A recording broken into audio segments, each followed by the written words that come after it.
200 యూనిట్లు కరెంటు ఉచితంగా ఇచ్చిన పార్టీ తెలుగుదేశం పార్టీ. ఇప్పుడు ఇస్తున్నారా? అది కూడా ఇవ్వడం లేదు.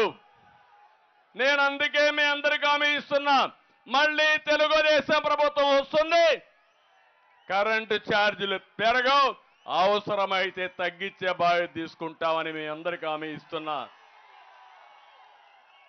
ఒకప్పుడు ఏ విధంగా అయితే నేను ఐటీకి ప్రాధాన్యత ఇచ్చానో, రేపు రాబోయే రోజుల్లో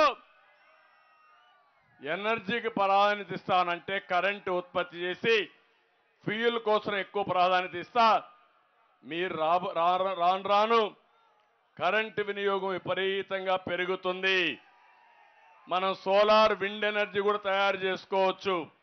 మీ ఇంట్లోనే మీరు కరెంటు ఉత్పత్తి చేసుకోవచ్చు. మీ వ్యవసాయ పంప్ సెట్ పెట్టుకుంటే అక్కడనే కరెంటు ఉత్పత్తి చేసుకునే అవకాశం ఉంటుంది.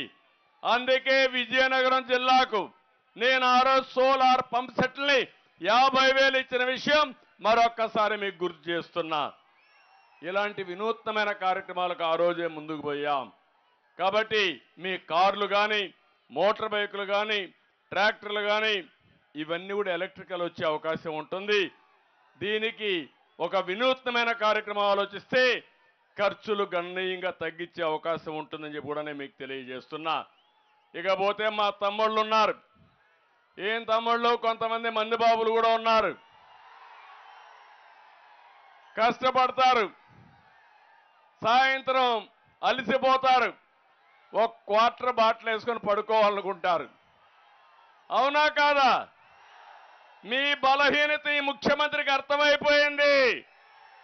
అందుకే బాధుడే బాధుడు. 50